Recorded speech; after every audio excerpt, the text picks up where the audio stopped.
ಆಕಾಶವನ್ನು ಭೂಮಿಯನ್ನು ಉಂಟು ಮಾಡಿದನು. ಹಲ್ಲೆಲೂಯಾ. ಏನೇನು ದೇವರು ಉಂಟು ಮಾಡಿದ್ರು?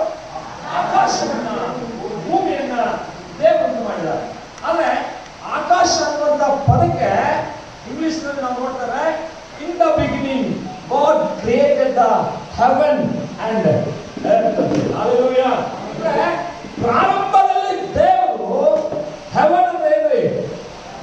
ಹೆವೆನ್ ಅಂದ್ರೆ ಸ್ವರ್ಗ, ಹೆವೆನ್ ಅಂದ್ರೆ ಪರಲೋಕ. ಏನು ಸೃಷ್ಟಿ ಮಾಡಿದ್ರೆ? ಮೊದಲನೇ ದೇವರು ಸೃಷ್ಟಿ ಮಾಡಿದ್ರೆ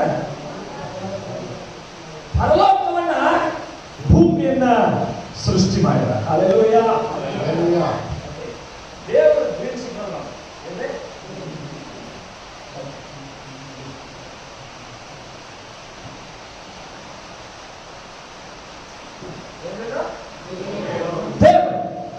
ದೇವರು ಆದಿಯಲ್ಲಿ ದೇವರು ಪರಲೋಕವನ್ನ ಭೂಲೋಕವನ್ನ ಸೃಷ್ಟಿ ಮಾಡಿ. ನಿಮ್ಮ ನೋಡ್ಬೇಕು. ಮತ್ತೆ ಆಕಾಶ ಹೆಂಗ್ ರೆಡಿ ಆಯ್ತು? ಆಕಾಶ ಹೆಂಗ್ ರೆಡಿ ಆಯ್ತು, ಯಾವಾಗ ರೆಡಿ ಆಯ್ತು ಅಂತ ನಿಮ್ಗೆ ಗೊತ್ತಾಗ್ತದೆ. ಹೆಂಗ್ ರೆಡಿ ಆಯ್ತು, ಯಾವಾಗ ರೆಡಿ ಆಯ್ತು ಅಂತ ಹೇಳಿ ನಿಮ್ಗೆ ಗೊತ್ತಾಗ್ತದೆ. ಅದು ನೀವು ಕಲಿಲಿಕ್ಕೆ ಹೋಗ್ತಾರೆ ಮುಂದೆ. ಓಕೆ, ಪ್ರಾರಂಭದಲ್ಲಿ ದೇವರು ಪರಲೋಕವನ್ನ ಭೂಲೋಕವನ್ನ ಹೇಳ್ರಿ, ನೀವು ಬಾಯಿ ತೆಗೆದ್ರಿ. ಪ್ರಾರಂಭದಲ್ಲಿ ದೇವರು ಪರಲೋಕವನ್ನ ಭೂಲೋಕವನ್ನು ಏನಿರಲಿಲ್ಲ, ಏನೂ ಇರಲಿಲ್ಲ. ಮೊದಲು ಯಾರು? ಮೊದಲು ದೇವರು, ಆನಂತರ ಪರಲೋಕ, ಆನಂತರ ಭೂಲೋಕ. Hallelujah, hallelujah. ಆನಂತರ ಪರಲೋಕ, ಭೂಲೋಕ. ಇಷ್ಟು ದೇವರು ತಯಾರು ಮಾಡಿದ್ದಾರೆ. ದೇವರು ಪರಲೋಕವನ್ನು ತಯಾರು ಮಾಡಿ, ಪರಲೋಕದಲ್ಲಿ ಯಾರಿಲ್ಲ, ದೇವರು ಒಬ್ಬರೇ ಇದ್ದಾರೆ. ಅವಾಗ ಯಾರು ತಯಾರು ಮಾಡಿದ್ರಿ?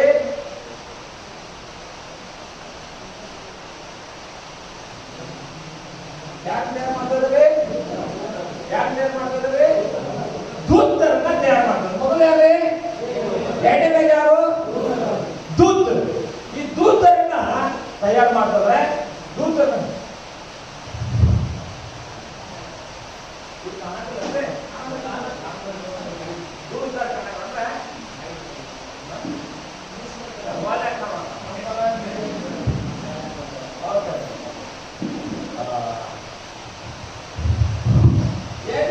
ದೇವರು ಸೃಷ್ಟಿ ಮಾಡೋದು ಯಾರು?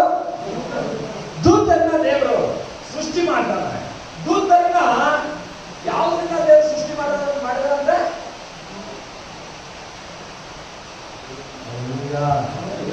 ದೇವರು ಬೆಂಕಿಯಿಂದ ದೇವರು ಸೃಷ್ಟಿ ಮಾಡ್ತಾರೆ. ದೂತರನ್ನ ಏನ್ ಮಾಡಿ ಏನಂತ?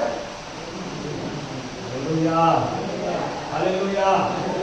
ದೇವರು ಪರಿಶುದ್ಧವಾದ ನಾಮಕ್ಕೆ ಮಹಿಮೆ ಉಂಟಾಗಲಿ. ಈ ದೂತರು ಎಷ್ಟು ಜನ?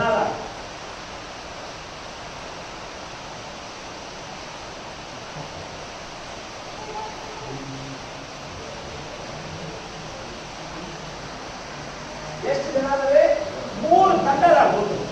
ಎಷ್ಟೇ? 3 ತಂಡ, 3 ಗುಂಪುಗಳು.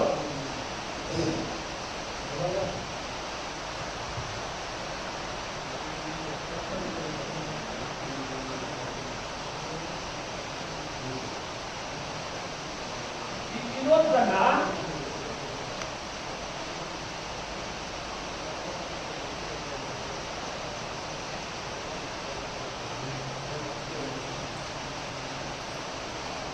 ಇವತ್ತು 3 ತಂಡ ಇದೆ.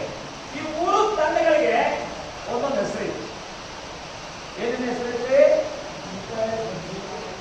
ಮಿಖಾಯೇಲ, ಗಬ್ರಿಯೇಲ, ಲೂಸಿಫರ್ ಅಂತ ಹೇಳಿ. ಮೊದಲನೇ ಲೂಸಿಫರ್ ಅಂತ ಬರಬೇಕು. ಮೊದಲನೇ ಯಾರು? ಲೂಸಿಫರ್ ಅಂತ ಹೇಳಿ.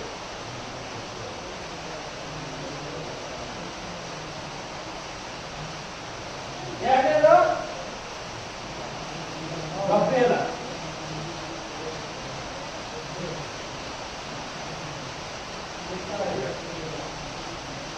ಹಲ್ಲೆಲೂಯಾ.